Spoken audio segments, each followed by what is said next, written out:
നിഫാഖ്, കപടത. എന്താണ് നിഫാഖ്? എന്താണ് നിഫാഖ് എന്ന് പറഞ്ഞാൽ മുനാഫിക്കുകൾ എന്ന് നമ്മൾ കേട്ടിട്ടുണ്ട്. അല്ലാഹു സുബ്ഹാനഹു വ തആലയിൽ യഥാർത്ഥമായ വിശ്വാസവും അതിനനുസരിച്ചുള്ള ആചാരവും അനുഷ്ഠാനവും ജീവിതത്തിൽ ഉണ്ടായിരിക്കുക എന്നുള്ളതാണ്. കപട വിശ്വാസികളായ ആളുകൾ നമ്മൾ മനസ്സിലാക്കിയിട്ടുണ്ട്. ഇസ്ലാമിൻ്റെ വേഷം അണിഞ്ഞ്, മുസ്ലിമുകളുടെ വേഷം അണിഞ്ഞ് മുസ്ലിങ്ങളുടെ കൂട്ടത്തിൽ നടക്കുന്നു, പക്ഷെ അവരുടെ വിശ്വാസം ഉള്ളിലേക്ക് കയറിയിട്ടില്ല. നമസ്കരിക്കാനും അതേപോലെ തന്നെ ദീനിൻ്റെ കർമ്മങ്ങൾ ചെയ്യാനൊക്കെ അവരുണ്ട്. നാലാളെ മുമ്പിൽ അവരെല്ലാവരും വളരെ സജീവമായിട്ടുണ്ട്, പക്ഷേ അവർക്ക് വിശ്വാസം ഉണ്ടായിട്ടില്ല. ചില ദുനിയാവിൻ്റെ താല്പര്യങ്ങൾക്ക് വേണ്ടി അവർ മുസ്ലിങ്ങളായി അഭിനയിക്കുന്നു. അങ്ങനെ നമ്മുടെ കൂട്ടത്തിൽ ആരുമില്ല നമ്മൾ വിചാരിക്കുക. പക്ഷേ അങ്ങനെയുള്ള ആളുകൾ 100% കപട വിശ്വാസികളാണ്, കുഫാറുകളാണ്, യാതൊരു സംശയവുമില്ല. അവർ നരകത്തിൻ്റെ താഴെത്തട്ടിലാണ്.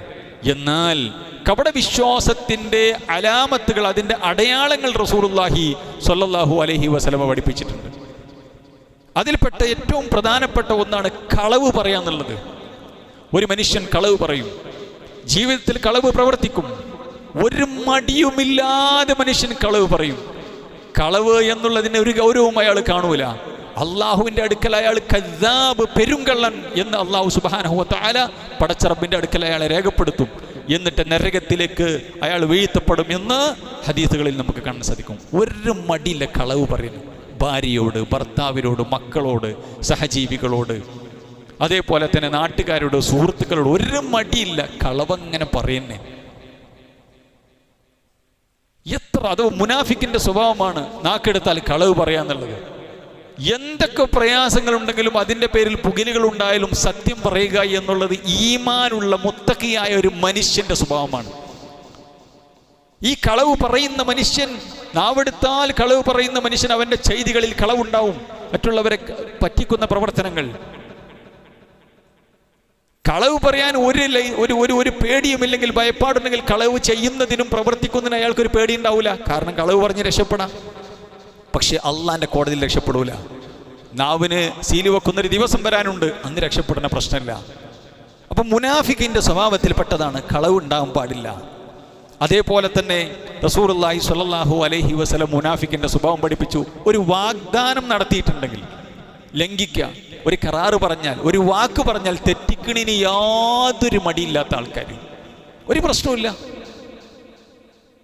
വളരെ മോശപ്പെട്ട രീതിയിൽ ചീറ്റ് ചെയ്യണീന്, ചതിക്കണീന് യാതൊരു മടിയില്ലാത്ത ആൾക്കാർ, വാക്കിനൊരു വിലയില്ലാത്ത ആൾക്കാർ മുനാഫിക്കിന്റെ ലക്ഷണത്തിൽപ്പെട്ടതാണ്, നിഫാക്കിന്റെ ലക്ഷണത്തിൽപ്പെട്ടതാണ്. അതേപോലെ തന്നെ ഇങ്ങനെ ഒരുപാട് കാര്യങ്ങൾ നമുക്ക് കാണാൻ സാധിക്കും. അതേപോലെ തന്നെ നബി കരീം സല്ലല്ലാഹു അലൈഹി വസല്ലം പറഞ്ഞു, ഇദാ ഖാസമ ഫജറ. പരസ്പരം തെറ്റിയിട്ടുണ്ടെങ്കിൽ, പിണങ്ങിയിട്ടുണ്ടെങ്കിൽ, അടിപിടി കൂടിയിട്ട് തെറി വിളിക്കുന്ന ആളുകൾ,